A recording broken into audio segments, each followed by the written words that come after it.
से लड़ना पड़ेगा। जरा गौर हो, तवज्जो हो। आज हम आजाद भारत में गुलाम की तरह जी रहे हैं, तो इस गुलामी से आजादी चाहिए। थोड़ा एक छोटा सा संदेश बिरहा के माध्यम से करिया बाबा बजावा। राम सीपर राम के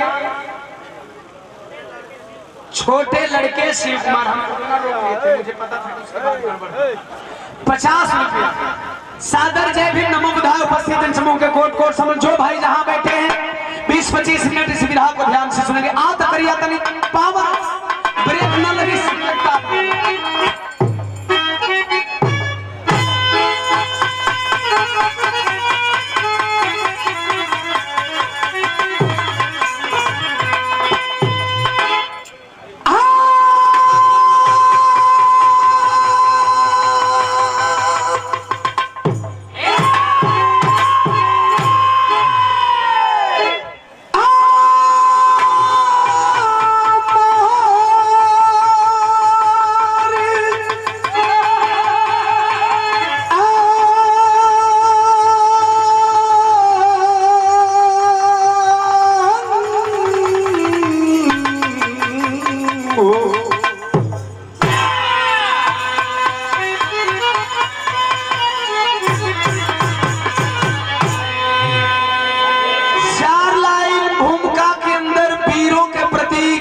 लेखनी को संकेत कर रही है। कैसे?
राम सीपर राम जी के पुत्र हैं मैनेजर राम जी। बाबूजी के द्वारा 120 रुपया से सम्मान किया गया। चरणों में प्रणाम। उपस्थित जन समूह के कोट कोट सम्मान। ध्यान देंगे, आज जातीय और जातीयता चरम सीमा पर है, क्षेत्रवाद चरम सीमा पे है। राजनीति के माध्यम से लोगों को टुकड़ों टुकड़ों में बांटा जा रहा है।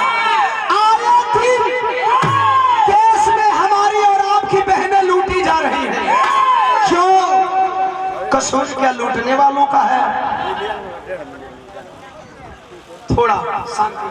अच्छा, हम कव्वाली गाएंगे, बस एमा में मजा दे, एमा मजा नहीं दे।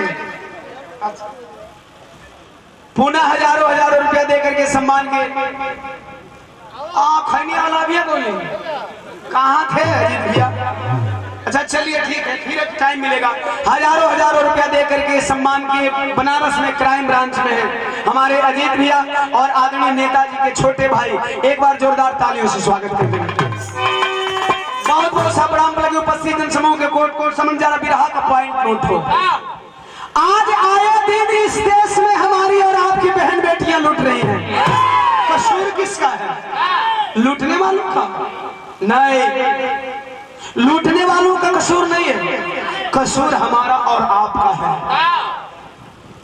अगर दलित की बेटी लूटती है, बैकवर्ड वाले कहते हैं मुझे कोई चिंता नहीं, दलित की बेटी लूट रही है। बैकवर्ड की बेटी लूटती है, दलित फॉरवर्ड क्लास वाले कहते हैं मुझे कोई परवाह नहीं, मेरी बेटी नहीं लूटी जा रही। फॉरवर्ड की बेटी लूटती है, प्रकाश की बेटी लूटती है। दलित और बैकवर्ड वाले कहते हैं मुझे कोई परवाह नहीं, मेरी बेटी नहीं लूट रही है। ध्यान देना भारतवासियों, आज मेरी बारी, कल तेरी बारी। अगर ये ऐसा ही हमारे देश के जवान उस जमाने में किए होते जब देश गुलाम था, अंग्रेजों के शासन काल में हम जी रहे थे, तो क्या हमारा देश आजाद हुआ होता? कसूर मेरा है, सिद्ध करने जा रहा हूं किस तरह से कसूर मेरा और आपका है। विधा में कव्वाली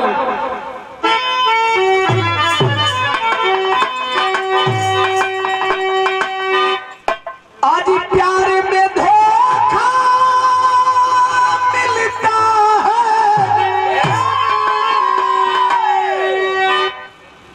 पड़ता है भरना,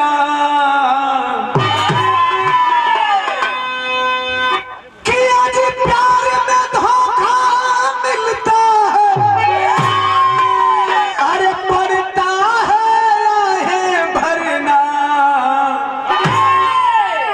सभी हसीनों से तुम डरना, सुनो दीवानों प्यार न करना।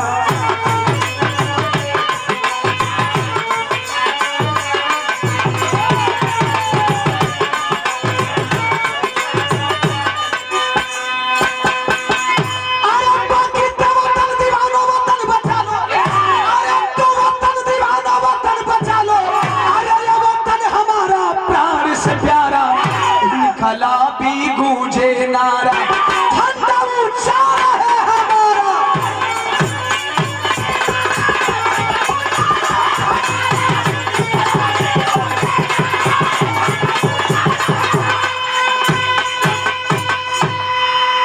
इनकलाबी गूंजे नारा, झंडा ऊंचा रहे हमारा।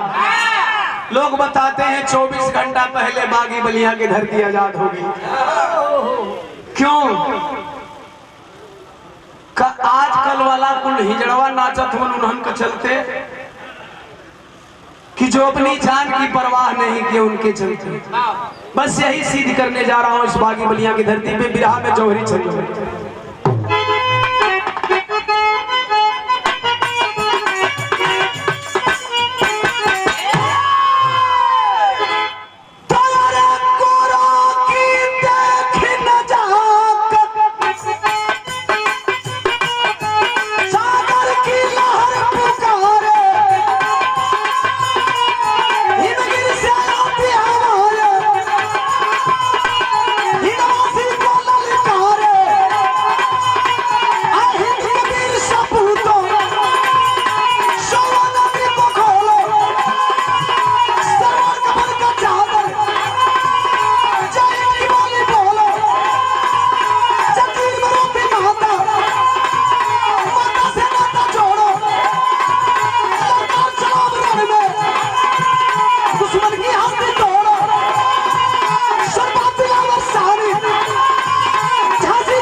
इतना पीटल जरूरी है यार?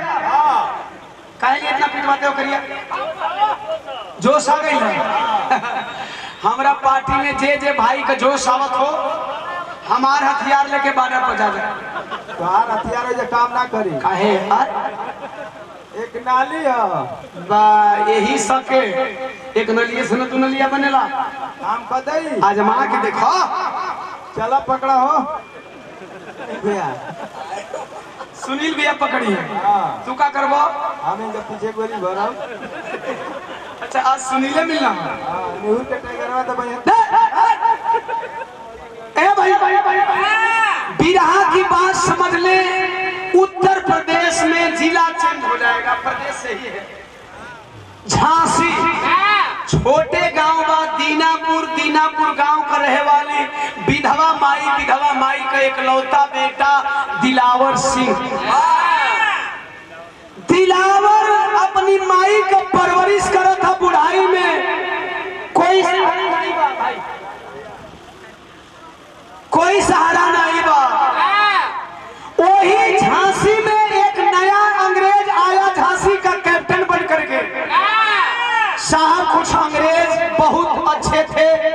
कुछ अंग्रेज बहुत बुरे थे। अंग्रेज यदि अच्छे नहीं होते, पॉइंट नोटिस हो, अंग्रेज यदि अच्छे नहीं होते तो हमें और आपको पढ़ने का अधिकार नहीं मिला होता। अंग्रेज अच्छे नहीं होते तो फिर बाबा साहब डॉक्टर बी.आर. अम्बेडकर को संविधान लिखने का पावर नहीं मिला होता साथियों। लेकिन उसमें कुछ बुरे थे, उसमें कुछ बुरे थे। उन्हीं बुरे अंग्रेजों में से कैप्टन टेलर था। इसकी बुरी आदत क्या थी कि आए दिन रोज रात को उसके बेड पे भारत की एक नई सुंदरी चाहिए। वहां से हट के यहाँ, भारत की एक नई बेटी चाहिए। घर के लोग मैनेज कर लेंगे। हमारे देश के कुछ गद्दार टाइप के लोग जो पैसे पे अपनी बहन बेटियों को बेचा करते थे, ऐसन आजो बाड़े इहे बताई, यही बदई बिरहवा चालू के लिए ए पंचों 1 महीना तक लगातार हमारी बहन बेटियों को लूटता रहा। रात को सोता था, दिन में दूध में पड़ी मक्खी की तरह निकाल करके फेंक देता था। दिलावर को इस बात की खबर लगी है, आज उसकी बहन, कल उसकी बहन, परसों उसकी बहन, तो चौथे रोज मेरी बहन की बीमारी आएगी। ऐसा नहीं होने दूंगा। 10-12 साथियों की टोली बनाया, क्रांतिकारी टोली बना करके जहां जहां अंग्रेजवा कैंप लगावे और मुखबिरी करवा के अपनी बहन बेटियन के बुलावे, ए भैया इज्जतिया लूटे बदे, वही जाके कैप्टन टेलर का बंगलवा पर, कैप्टन टेलर का समियनवा में, कैप्टन टेलर का रेवती में, कैंप में हमारे देश का वह सपूत दिलावर बमबारी करने लगा। जो वही देश के बिटिया को पहुंचे का टाइम हो, क्यों करले पहले में बमबारी करके भगाए। 1 महीना तक किसी भी बेटी को लूटने नहीं दिया। कौन माई का लाल है जो संकल्प ले कि दूसरी की बेटी लूटेगी तो मैं बचाऊंगा। लिया संकल्प। 1 महीना का दिन बीतल हो भैया, अंग्रेज एको बिटियन का एको बहिनी का इज्जत ना लूट पौलस। गौवा में लोग कहे बाहर दिलावर, बाहर दिलावर। एक दिन दिलावर घूमत चलत रही तर खड़िंजा रोड पर, तबले दूसरे टोलवा में शिवा तिवारी का जवान बेटी सोना तिवारी से नैन 4 भइल तो प्यार भइल तो प्यार का गाड़ी पटरी पर दौड़े लगे। आवे जाए लगो, कमो बोलबो तो लोग समझ ले कि का है। मुसाफिर बात पर्दे में, प्यार परवान चढ़ा। एक दिन दिलावर पहुंचा सोना के घर, कहला से सोना जा तनी 3 दिन का छुट्टी पर प्राइवेट मीटिंग खाती। आप प्राइवेट मीटिंग कई के आई तो अंग्रेजवा के मार दे जान से। सोनवा कहलस मतलब तो हमसे प्यार ना करेला। कहे अंग्रेज के मरबा या तो काला पानी दे दही, नहीं तो फांसी पर झुला दी, न तो सिनवा में पीतल का बुलेट लिया दी। कहे प्यार करेला रे पगली, एकर चिंता मत कर। कहलस प्यार करेला तो कितना प्यार करला तनिका पहले बताईला, एकरा बाद तुझे यह 3 दिन का मीटिंग पर बता रहा है दिलावर कितना प्यार करेला, तरस लगे।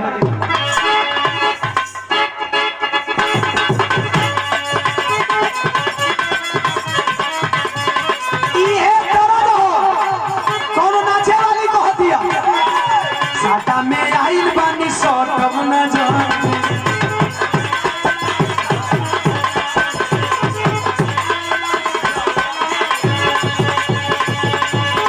कमर हिलाई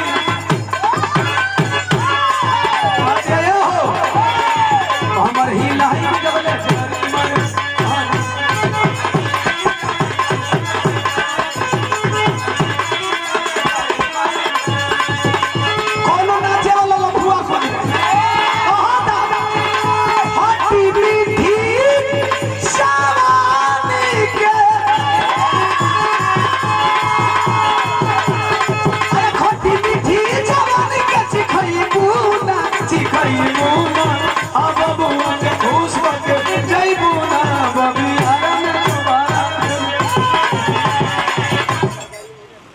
केवल मौज मस्ती बने। जब बिरहा गाइला तो बिरहा की कहानी हमारी खोपड़ी में ना चले और सोचिला कि कहानियां आप लोगों को खोपड़िया में भाव है। माने दिलावर सोना के सोनम हो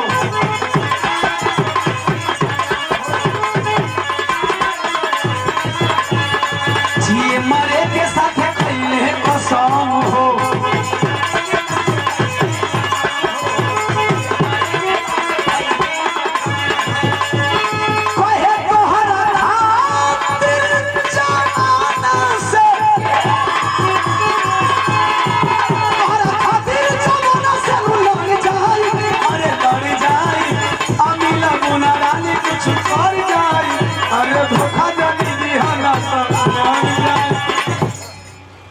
कलश है सोना मत सोना, ए सोना मत सोना, तू मेरी हो ना, धोखा मत दिया।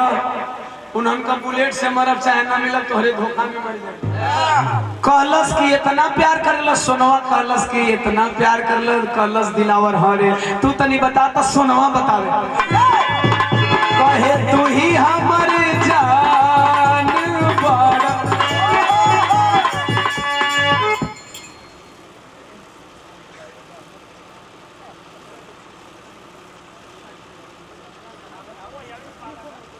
अच्छा दादा की पतोहू है शकुंतला देवी आंगनबाड़ी सेविका एक गुलदस्ता और सुंदर बनारसी साफा और 500 रुपया देकर के सम्मान किया गया।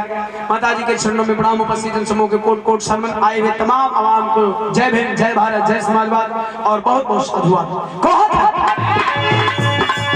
अरे तू ही हमारी जान बड़ा, बाहर सोना तिवारी तू ही परान बड़ा, देशवा के शान बड़ा, मोर अभिमान बड़ा, देशवा के शान बड़ा।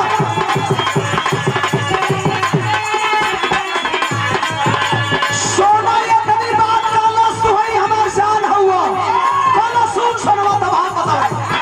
अरे रात दिन खटी पैसा कमाई, चंदा साथे शादी तो हसे नचाई हो चंदा। कलश सोना तिवारी के हमसे तो तू बियाह करबे करबई चंदा के बाहो। कलश अरे पगली दी है तो हमार छोट बहन ही रे, यही खातिर जी हिला मोहिला एकर बियाह करबे करी बाद वही दिन में थोड़ा संगे हम बियाह कर ले। कलश बियाह करी हो बियाह कलश कहे तोहार बाबू सिंह हमार बाबू तिवारी, यही में तो हमार के सवे फसल, यही में हमारे देश में फसल बे साहब। जो ले ऐसे ऊपर ना होगा तो ले भारत के कल्याण।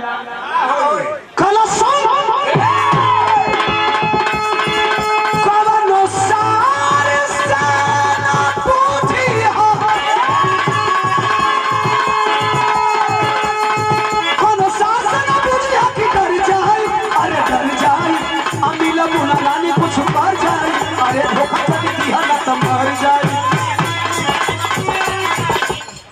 कलश तोरा बाबू से न, अरे तोर बाबू तिवारी हो ना मोहन सिंह है रे, बियाह तोरे से कर, तू राजी है ना? कलश हाँ, तब हम जात हैं 3 दिन का इंतजार करी है।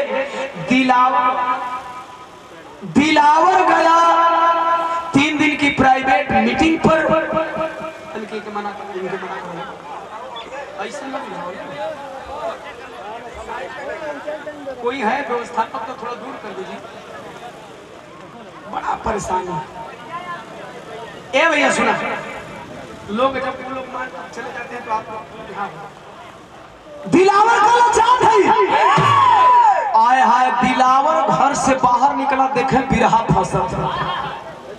सोना तिवारी का बाबू कहला तो हरी माई हमारी बेटी लगी आकर चला है शिवा तिवारी सोनवा का बाबू झांसी में और कैप्टन टेलर से मुखबिरी कर दिया। ऐसने दो गलवा तो देशवा के बर्बाद करत,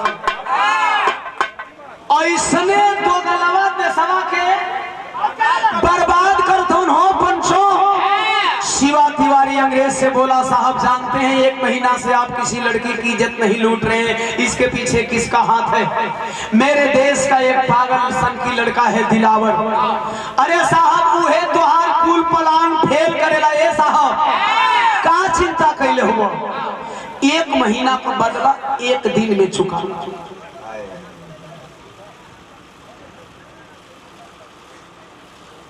चलिए माता जी के सुंदर पुष्पहार 100 रुपया चरणों में प्रणाम। हौसला बाबू जी का नाम है,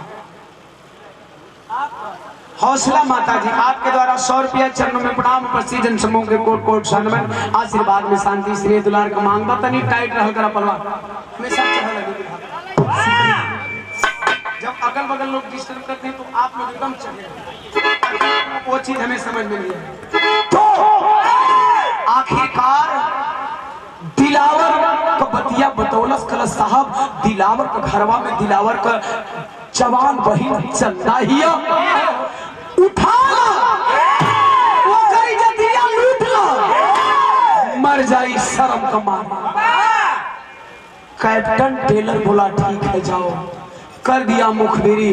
दिलावर तो गया 3 दिन की प्राइवेट मीटिंग पे, 5 अंग्रेजी सिपाहियों को वह कैप्टन टेलर दिलावर का घरवा भेजलस। और जब दिलावर का घरवा 5 गो अंग्रेजी सिपाही आइलन तब का भेल बाबू तरज बदल गया।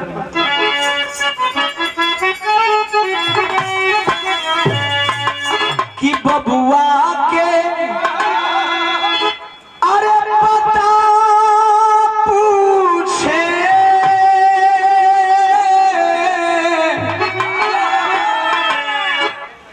माई के मारे ले,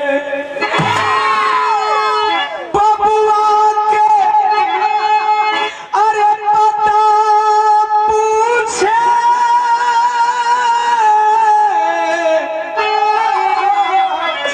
माई के मारे ले।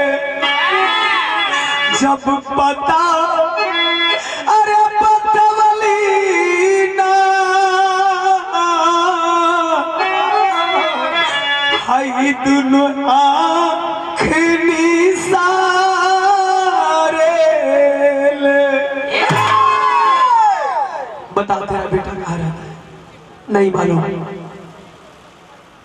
कोड़ा बरसाने लगे, बता तेरा बेटा कहाँ रहता है? नहीं मालूम। मैंने बोला ना।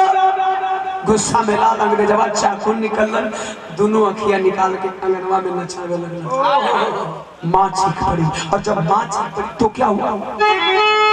अरे जब चीख पड़ी ममता रोवती अइली चंदा,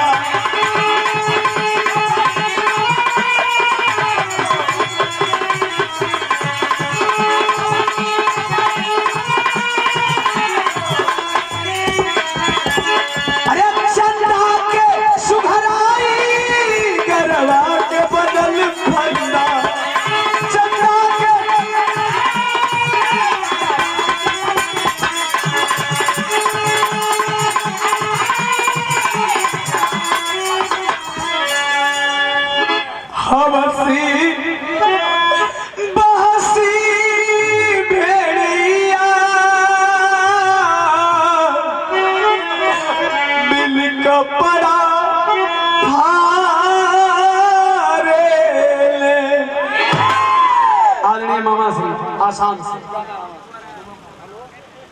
उमा शंकर राजभर जी आपके द्वारा चरणों में प्रणाम। उपस्थित जन समूह के कोट कोट सम्मान आशीर्वाद में शांति श्री दुलार का कामना बभैया हो। चंदा बहनिया को उठा लिए 5 सिपाही और कपड़ावा नोच दिला ओहिया गनावा में। अगलिया बगलिया कोई है अंग्रेजन का डर से नहीं आवत हो, ये डर आज भी डर हमरे लोग कोई नहीं आ रहा है। कपड़ावा नोच दिए, माई का अखिया से झरझर झरझर खून बहत है, रोवत ही है। ये बेटा हमारी बचिया का कपड़वा काहे नोचत रहा? तब तक से एक सिपाही बोला कि सुन, लेकर के जा रहे हैं इसी अर्धनग्न अवस्था में तेरी बेटी को, और सुना है तूने शेर बेटा पाला है रे। आएगा तेरा बेटा ना, बता देना कि कैप्टन टेलर के 5 सिपाही आए थे, उसकी बहन को उठा कर लेकर के गए। अगर वाकई तूने अपने स्तन का दूध पिलाया है ना, तो तेरा बेटा आएगा और तेरी बेटी को बचा करके लाएगा। रोवत रहे मतारी चौकठवा से बाहर हो गए। 3 दिन की मीटिंग खत्म करके जब वो बेटा आया है, वो माई का कोई इलाज कराए वाला नहीं बा। काहे बदे कि अंग्रेजन का दुश्मन ऐसा नहीं होला। कबो कबो हमरो गौवा दिहतिया में हो बाबूजी समाज खातिर लड़े चलेला ना, ओकरा खातिर समाज आगे नहीं आवेला हो साहब। वो बुढ़िया माई 3 दिन तक इंतजार कैलस। माई के हालत देख के बेटवा पूछलस, माई ने कहा भइल है? ई तो आंख के निकालल चंदा कहाँ बा? रोने लगी, बेटा रे 5 अंग्रेजी सिपाही आए तेरे जाने के बाद, मारे पता नहीं बताई, आंख निकाल लिए, तेरी बहन आई उठा कर लेकर चले गए और जाते जाते मेरे दूध को ललकार करके गए हैं। ऐ बेटा तुम मेरे तन से जन्म लिया है ना, तू मेरे स्तन का दूध पिया है ना, ऐ बेटा तू मेरे स्तन का दूध पिया है ना, आज तक तेरी माँ ने तुमसे कुछ नहीं मांगा, लेकिन सुना हूँ माँ का कर्ज होता है, माँ के दूध का कर्ज अदा करेगा। तू मेरा बेटा है ना, जिंदगी में कुछ मत करना मेरे लिए। ए तेरी बूढ़ी माँ आंचल फैला करके अपनी बेटी का भीख मांग रही है, तो अपनी बहन को बचा करके इस माँ के आंचल में डाल दे बेटा, इतना ही कर दे। माई का बतिया सुन के जवान चलल हा, जब चलल त गिरहा में बड़ी पुरान गीत लगे।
माई का बदला और बहिन का बदला चुकावे बदे जब जवान चलल हर रास्ता में पुल पड़ल, पुलिया पर मजबूरी बा कि दोनों ओरी के लोग एक ही रास्ता से। दिलावर को कोई नहीं पहचान रहा है, लेकिन लाल टोपी देख करके अंग्रेजों को दिलावर पहचान गया। तो अरे भाई मुठ में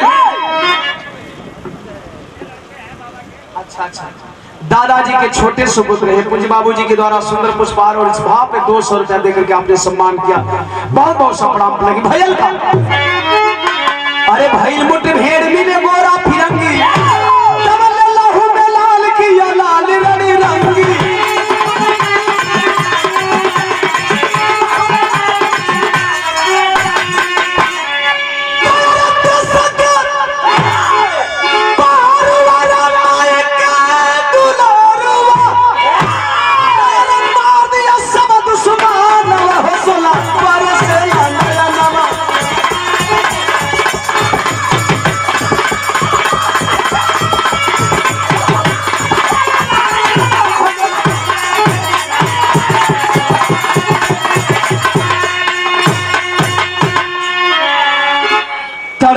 तर गोली बरसाया, 5 को मार गिराया पुल पर, सीनवा पर पैरवा रखो, पहुंचल आगे।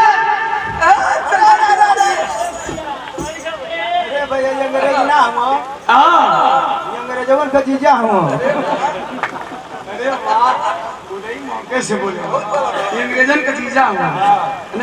छतिया पर चढ़त आगे निकल हो भैया।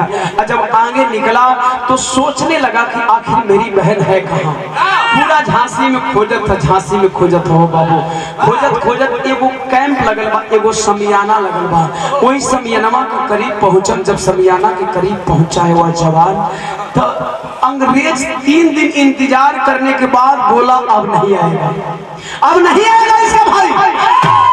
पहुंचल हो भैया, ये हथवा रखल चाहता, सिनेमा का कपड़ा जौन बचल है तो फाड़ल चाहता। रो पड़ी हो बहन, और रो करके एक बात बोली है। का कलश बाबू कि रोई रो चंदा बोले वही टेलर के समाना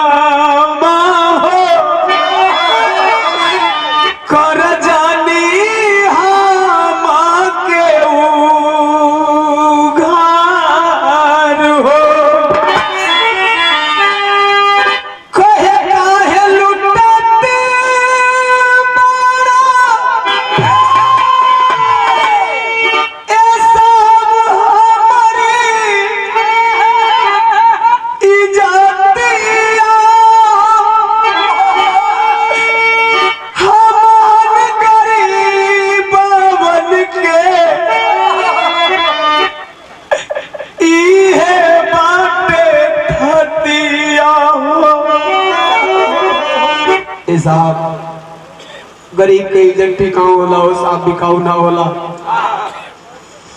भैया का बदला हमसे चुकावल चाहता रहा साहब ना। इधर हमारी मदारी बहन बैठी है, जरा देखेंगे आप लोगों के लिए दिया है। भैया का बदला चुकावल चाहता रहा साहब ना। जाना माई का तन से हमारे भैया जन्म ले, वही माई का पेट से हम जन्म ले बनी।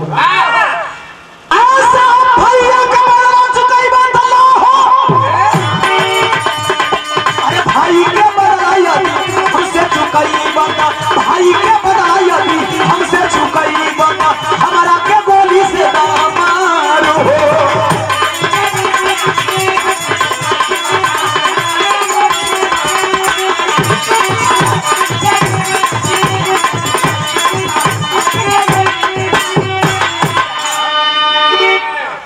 मार मार साहब जिंदा रह के इज्जत ना लूटे दे। जो वही चीख करके बहन आवाज लगाई, दूर खड़ा था, सुन गई हमार बहनिया यही में बात। दौड़ल ओहिजा से हो बाबू, मरला सही एड़वा से समियाना फट गई। बदनिया का कपड़वा उतार के बहनिया को बदनिया ढका था। बदनिया ढकलस तबले आवाज लगा है उन अंग्रेजों के लिए। क्या आवाज लगाया? तेरी के से लिभावा कहला सरे गोली से भले ही सीना छेद होई, तो गोर कोई आंख दिखाईबू उठा ले पहर हो गोली मार।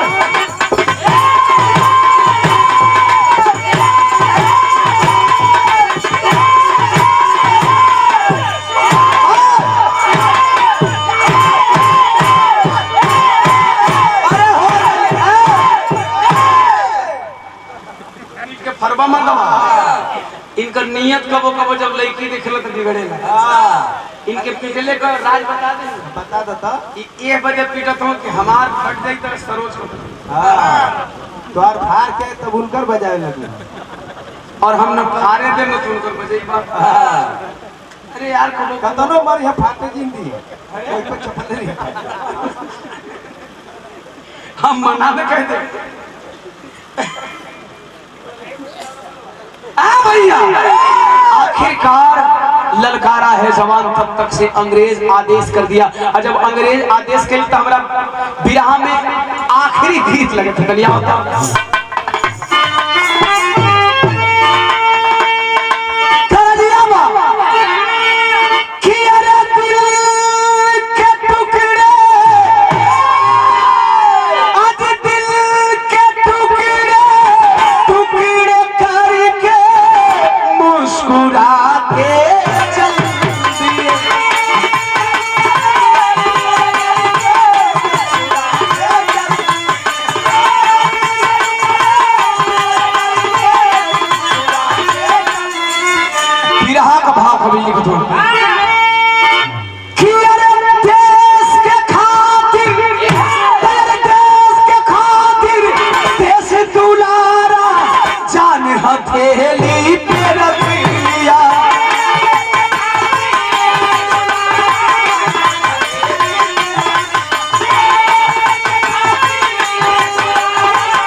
यह वतन किसका है?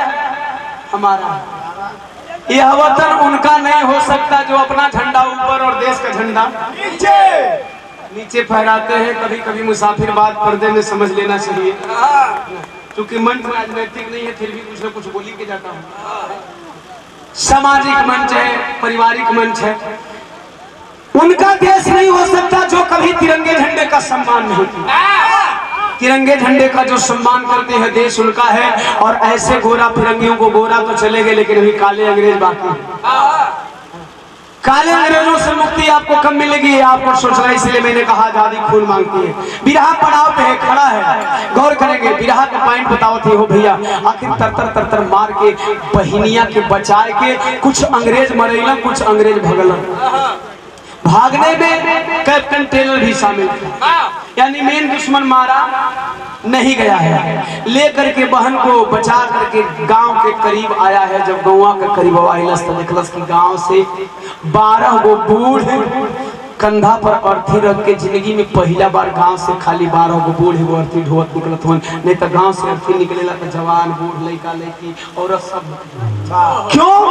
अंग्रेजों के डर से कि अगर मरेंगे तो हम ही लोग मरेंगे, हमारे जवान बच्चे नहीं मरेंगे। रोक लिया, रो रहा है।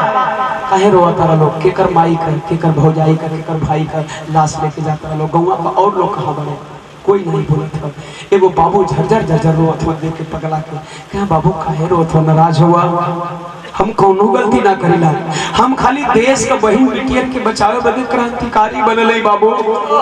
अपन जान दाव पर लगो लेवा नहीं बोला कौनो गलती करीला, नाराज हुआ।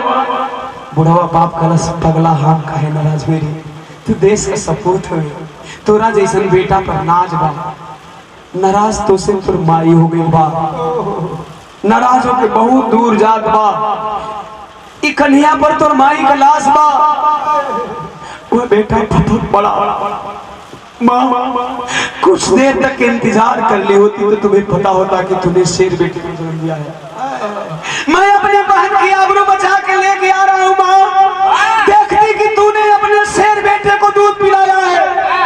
उस अंग्रेज ने तेरे दूध को ललकारा था ना। एक बार आँख खोल करके देख, तेरे दूध में कितनी ताकत है रे। मैं अपनी बहन को बचा करके लेकर के आया हूँ माँ। लेकिन माई कहाँ बोले वाली लेकर के चले। आजकल बिरहवा में कोई बड़ी मुई चीज आती है, कोनो नाक ले पैदा हो जाई, कोले मुंह ले पैदा हो जाई। ओकर मन करी तो कहीं से निकल सकता।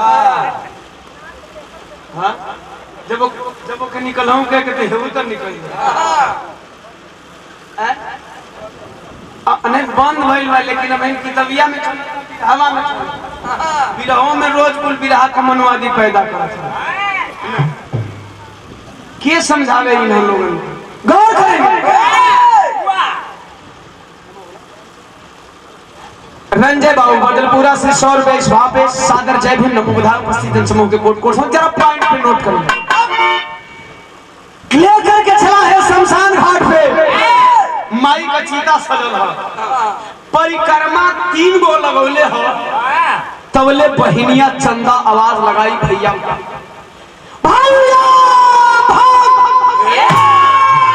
कहलस क्यों रे पगले?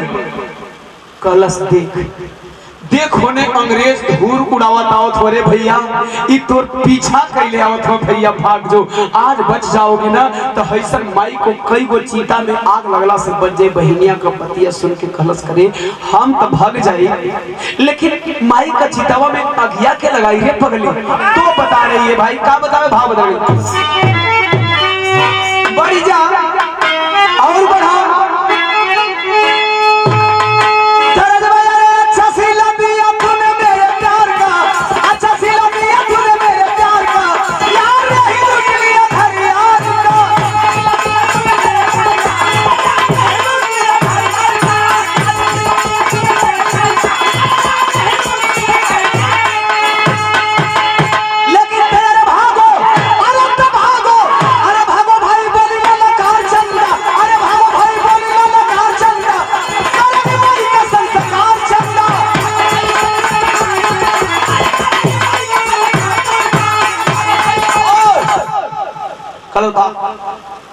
भाई मारा छलांग नदी में, कूद गया।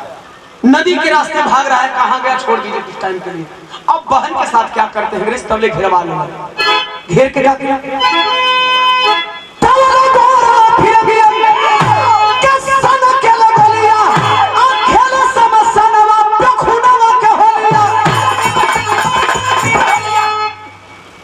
तर तर तर गोली बरसाने लगे, चुन चुन करके एक लाश माँ की पहले से चिता पे रखी हुई है, 12 बुजुर्गों को मारे, 13 लाश की नहीं, 13 लाश पड़ी हुई है, अकेले लाशों के बीच में वो बिटिया खड़ी है। आकर के अंग्रेज पकड़ लिया, बोला अब कौन तेरी इज्जत बचाएगा?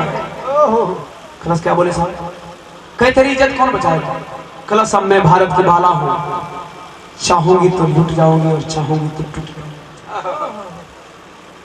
भीखूंगी नहीं। क्या मतलब? मैं बचाऊंगी अपनी इज्जत। ओ आई सी, तू अपना इज्जत बचाता है। अंग्रेज कैसे बोला? बोलो कुछ और रहे, भारत का भारत दिखाए लेकिन भारत का बोल नहीं पाए। कहे कैसे जान बचाता है? आया है वही अंग्रेज पिस्टल तले के घूमा, लेकिन कटरिया खोज दो, खींचलस कटरिया, कटरिया खींच के भारत का बिटिया कैलस का।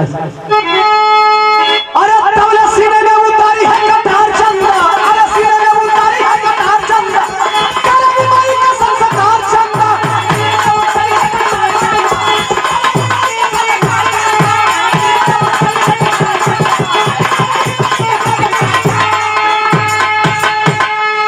मरलस खींच के कटरिया अपना सिनेमा में हो भैया, ये देखो रास्ता को गो के जहर से बुझावत कटार जब खून के पौले बा, वह बिटिया तड़फड़ा के दम तोड़ दे दरस। जब दम तोड़ दे बहो भैया, अंग्रेज बोला ओ माय गॉड, ये तो अपना जान खूब से ले लेता हा। अच्छा इनका हिंदी रियली नहीं बोलने आता था, बोलते थे कहाँ डाटा है, का खाता है, का करता है, कैसे डाटा है, खाली हाय हाय हाले खाली हाय, मैंने कोनो चीज में हाय ना कर पाऊंगा। वक्त आएगा तो मैं बता दूंगा कि इनकी हिंदी बहुत अपभ्रंश, बहुत अपभ्रंश। आखिरकार ये पंचों अंग्रेज वहां से लौट गए, लेकिन दिलावर कहाँ गया है जानना चाहेंगे ना? आधा लगा, थोड़ा बढ़ जाए।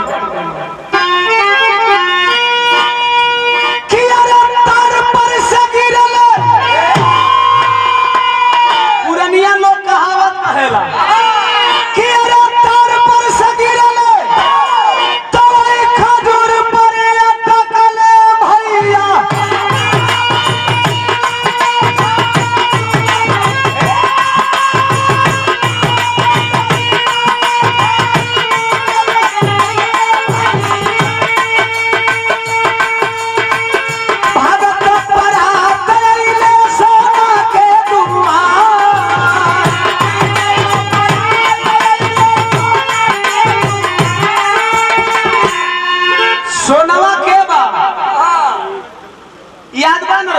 सोना के बाद अच्छा चलिए अच्छी बात है, यही बिरहा का मेन तासीर है। फिर वालों की बात याद हो के चाहिए कि बिरहा पहुंचा था, यानी उसकी प्रेमिका थी, प्रेमिका के घर पहुंचा है। सोना शाम का पहर बा, तिवारी का बेटी है, तनी बोर खानदान बा। अरे वो हंसे वाली बात है कि पहले ही कुल आधा जट के रखने वाले, हाँ कुल पगे से लोग नाप पगवे ले नापे के बाद तो कितना जमीन न पाजी, पैसा थोड़ी दे। सच्चाई यही है, बोर घर हो बोर द्वार हो जे झाड़ू लगावत हियो, दिलावर के देखलस अवाक हो गई तो कि अरे खुदा में सनल बा तवाई दिलावर के बदाना पंचो कि अरे सोचल सोना कैस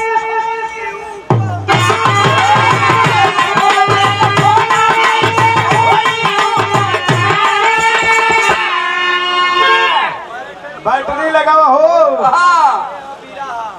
hello hello hello hello hello खुदा में सनल बा तवाई दिलावर के बदाना पंचो कि सोचल सोना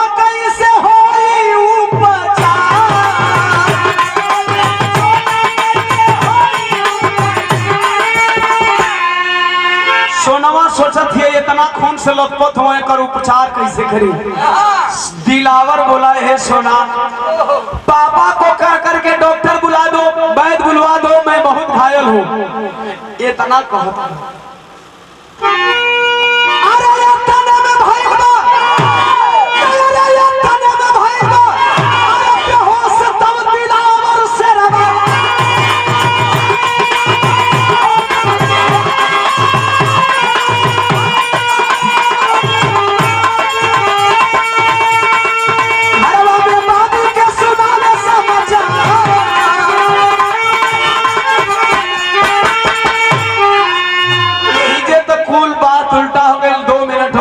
सुनेंगे। थोड़ा हमारी मतारी बहन लोग लायक बात है कि देश का मतारी बहन बेटी का भी आजादी की भूमिका रहल। कबो कबो ये लोग कितना बड़ प्रतिज्ञा ले ली, कितना बड़का संकल्प ले ली, यही जे बिरहा खड़ा हो गया। सुनवा कलश बाबूजी बचा लीजिए दिलावर को। घर के अंदर गई है, दो गलती करती है। पहली गलती दिलावर बेहोश हुआ, द्वार में रख ले लेकिन दरवाजा बंद नहीं किया। दूसरी गलती वो बाबू के यहाँ जाके हाल चाल सुनावत है, जौन बाबू खुद दिलावर का दुश्मन है। शिवा तिवारी के पास सोना तिवारी पहुंची, कलश बाबू दिलावर को बचा लीजिए, दिलावर घायल है। कहा कौन दिलावर? कहे वो क्रांतिकारी दिलावर, बुढ़िया माई का बेटा, मेरा आशिक, जिसे मैं पति मान चुकी हूँ। मनवा मनवा तो सुन रहा था कि तू पति मान, हम के जीते ना रह दे।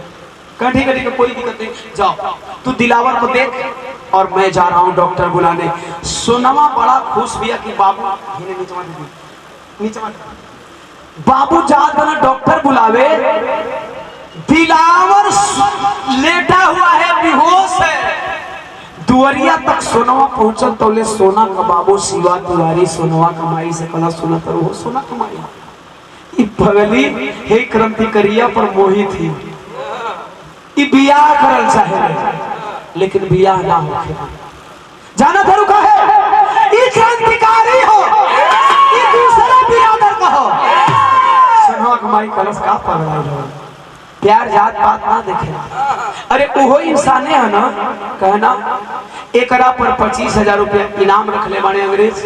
एक पकड़वाई 25,000 रुपया हम पाई, 25,000 रुपया हम दहेज दे के बिटिया को दूसरा घर में बियाह कर दे।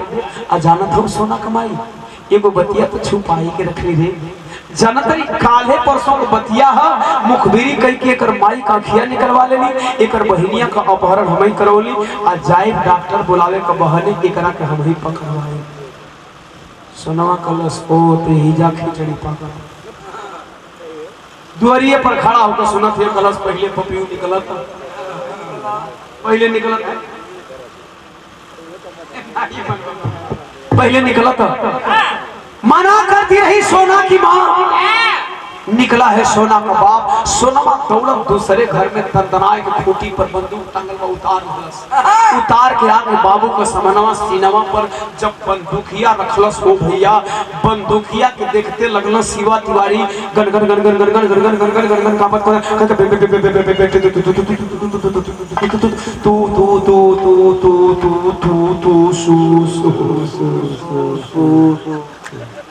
मुँह ते देना सार धोती है हसत हो बिना जानले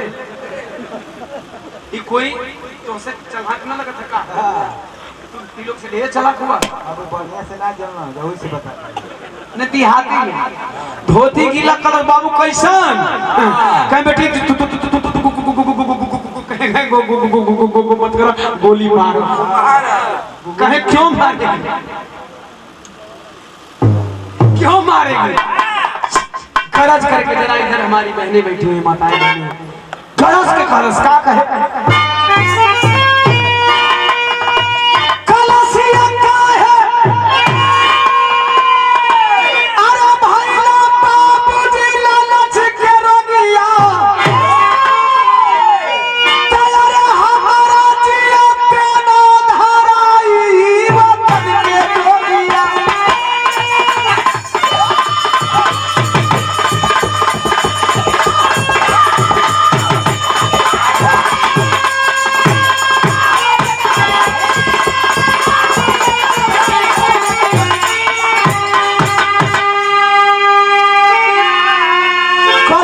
भले आज हमारा हाथ है विधवा बनी माई, कलश माई के विधवा बना दे लेकिन तुमके मारो कोनो चिंता नहीं हो। माई का मांग धुआ जाई, सिंदूर पोछा जाई, लेकिन तोहे मारो। सोनवा के माई कुलबतिया सुनत है बोलकर आवत है कहते का कलू बेटी तुमके विधवा बनेबी। कलश नहीं रे मारे दू बोली भाई वो तोरो तुम्हारा कोई बबुओ तुम्हारा। हां दोनों जना के विधवा बनाई। देख ला चलाक मनई का मेहरारू तो विधवा बनेले मर्दो विधवा बनेले। हां उन लोग का थार बन बन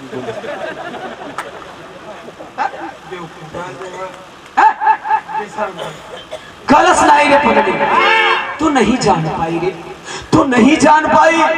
मेरे कहने का मतलब ये नहीं है कि मैं विधवा बनने से डर रही हूँ, बस डर इस बात से नहीं हूँ कि तू गोली मारेगी ना तो लोग कहेंगे कि वो बेटिया अपना माई को विधवा बना। नहीं, ऐसन गद्दार पति का पत्नी कहलैला ले बढ़िया बा कि ले तोरा गोलियां चलावे से पहिरवा अपना मंगिया का सनरवा पोछ दे। अब मर्गी तो कोई नहीं कही कि एगो बेटी अपना माई के विधवा बनौलस हिया, ले पोछ दे मांग का सिंदूर मार पापी के। अरे माई का मंगिया का सनरवा पोछ दे के जिसे मानो शेरनी को दुगुना जान हो गई। धैलस घोड़ा पर हाथ कैलस का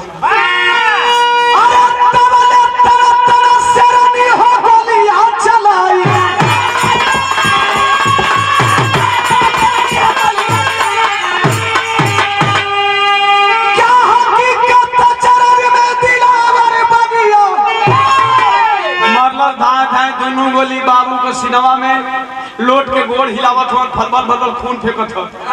गोली की तड़तड़ाहट सुन करके दिलावर की बेहोशी टूटी है, भागता हुआ आया। रे सोना तू गोली चला रही है, अपनी बात को मारी है, बहुत गलत की है। हमने गलती करती तो बाबू गलती कर दिल होते मतलब कहे मतलब का तो के अंग्रेज से पकड़वाई कर तोहरी बहन के मुखबिरी कई के अपहरण करैलन, तोहरी माई का आंख निकलवैलन। ई देश का वफादार नवन हमार गद्दार बाप नहीं बदे मार दे नहीं। कलश दिलावर तब तक तू बड़ा बढ़िया कह दिलो सोना। कलश तो जब हम बढ़िया कह देनी तो तू बढ़िया कह दे राजा। करम बानी चोन हाथ का बानी करम न अबे को नहीं कलश मतलब कहे मतलब से ना तू तू तू आ हम बड़ी पर्दा रहल पहले के मतारी बहन बेटियन में चाहे हमारा घर को होगा चाहे रहुआ घर को।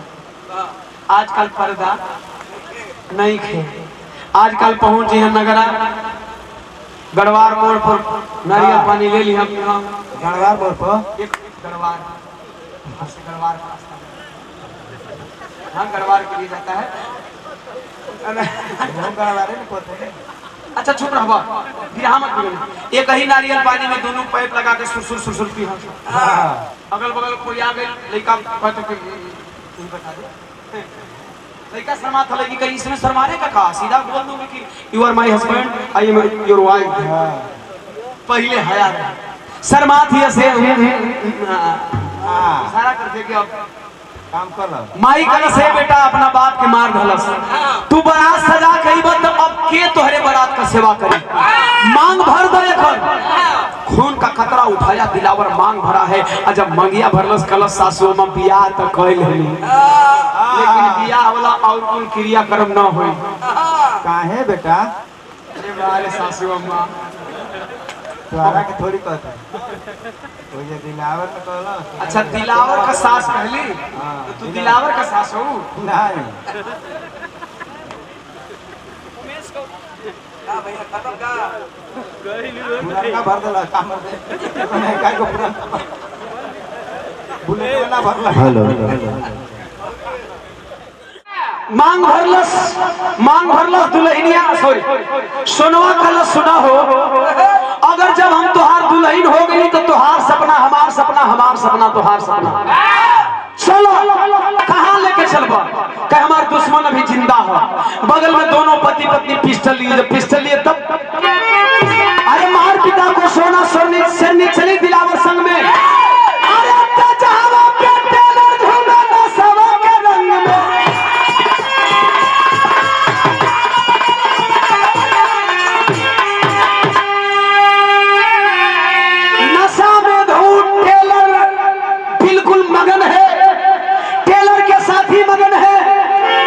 तब ले दोनों पति पत्नी पहुंचे और नौसवे में कनपट्टी पर पिस्टल भिड़ो मत अरे मार पापी के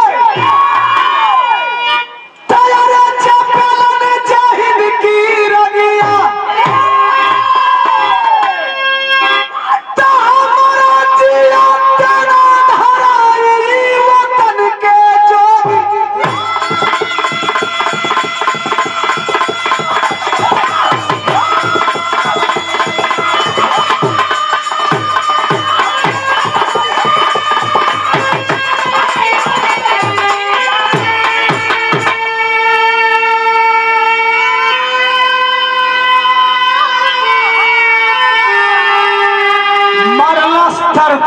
कर नासा में धूल दोनों पति पत्नी खोपड़िया उड़ा देना वही अंग्रेजन का नशा फटे तब ले दोनों फरार। दारू नहीं पीना चाहिए, दारू और नशा नाश करता है मेरे बहुजन समाज के लोगों। बहुजन समाज अर्थात SC ST OBC माइनॉरिटी के लोगों, दारू मत पिया करिए।